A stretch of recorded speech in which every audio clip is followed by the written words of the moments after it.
Sabe quando a gente está vendo o noticiário e aparece a notícia "Fulano de tal teve a prisão preventiva decretada"? Pois é, a gente ouve esse termo o tempo todo, mas o que ele significa de verdade? Será que é uma punição que chega antes da hora? Ou uma necessidade para a segurança de todo mundo? Hoje, a gente vai mergulhar fundo e desvendar uma das ferramentas mais sérias e também mais polêmicas do nosso sistema de justiça.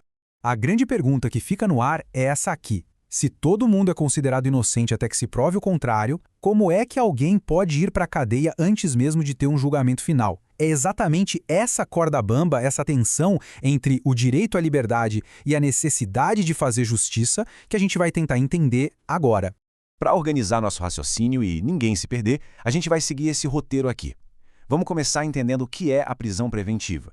Depois a gente vê os motivos e as regras para ela acontecer, analisa uma mudança na lei que foi um divisor de águas, entende quanto tempo ela pode durar e no final a gente reflete sobre o grande dilema por trás de tudo isso. E o primeiro ponto é talvez o mais importante de todos. No Brasil, a regra de ouro é que qualquer pessoa responda a um processo em liberdade. A prisão antes de uma condenação final é e tem que ser sempre uma medida excepcionalíssima. Tá, mas então o que é na prática a prisão preventiva? O nome técnico dela é medida cautelar. Isso quer dizer o seguinte: o objetivo dela não é punir ninguém adiantado. A ideia é outra, é proteger o andamento do processo judicial.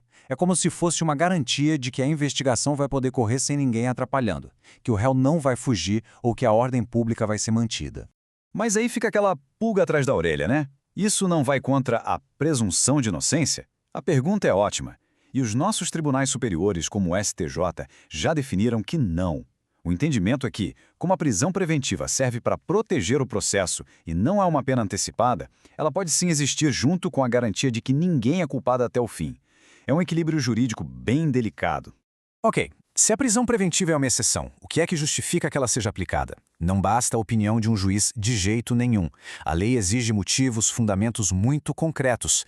Antes de mais nada, duas condições são indispensáveis. Primeiro, tem que ter prova material de que um crime de fato aconteceu. Não pode ser só uma suspeita. E segundo, precisam existir indícios fortes, sabe? Pistas que apontem para aquela pessoa como a provável autora do crime. Sem essa base, a conversa nem começa.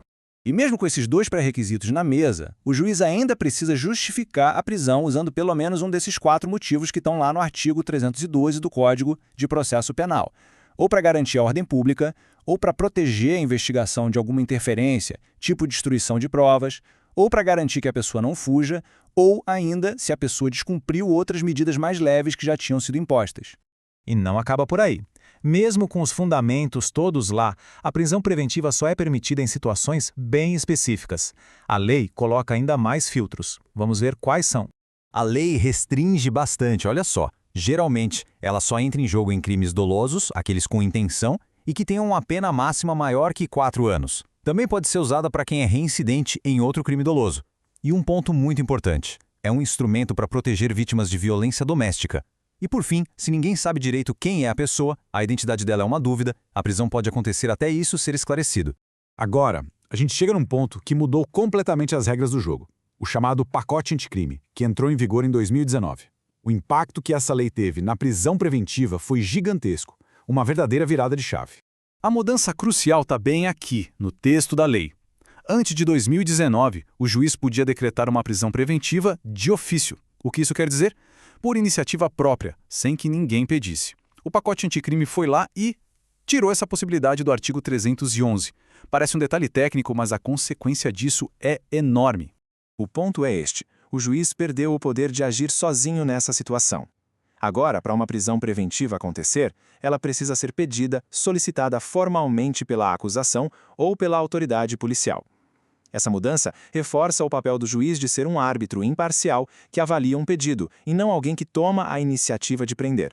E o pacote anticrime trouxe outra grande novidade, uma que foi pensada para evitar que as pessoas ficassem presas preventivamente por tempo indefinido, quase que esquecidas dentro do sistema. E o número-chave dessa mudança é este aqui: 90. 90 dias. Esse é o novo prazo da lei. A cada 90 dias, o juiz que ordenou a prisão é obrigado, por lei, a reavaliar a decisão e justificar de novo por que aquela prisão ainda é necessária. E se ele não fizer isso, as consequências são bem sérias. Uma pergunta lógica aparece na hora, né? Tá bom, mas e se esse prazo de 90 dias passar e a tal da revisão não for feita? A resposta é direta e reta. A prisão se torna ilegal. O simples fato de não cumprir esse prazo de reavaliação transforma uma detenção que antes era legal numa restrição de liberdade ilegal. E isso, claro, abre o caminho para que a defesa peça a soltura da pessoa. Certo, a gente já viu o que é, as regras, os porquês e as grandes mudanças. Para fechar e garantir que a informação ficou clara, vamos amarrar os pontos essenciais que a gente não pode esquecer. Resumindo a ópera. Primeiro, prisão preventiva é sempre uma exceção, nunca a regra. Segundo, ela exige fundamentos muito rígidos e só se aplica a crimes mais graves. Terceiro, desde o pacote anticrime, o juiz não pode mais agir por conta própria. E por último, e muito importante, tem um relógio de 90 dias. Sem uma nova justificativa nesse prazo, a prisão se torna ilegal. E a gente termina com a questão que, no fundo, é o coração de todo esse debate. A prisão preventiva vive exatamente nessa fronteira, nesse eterno cabo de guerra entre a necessidade de proteger a sociedade e o dever de garantir os direitos de cada um. Não existe uma resposta fácil para isso. E entender como essas regras funcionam é o primeiro passo para a gente poder participar dessa conversa que é tão importante para todo mundo. Até a próxima!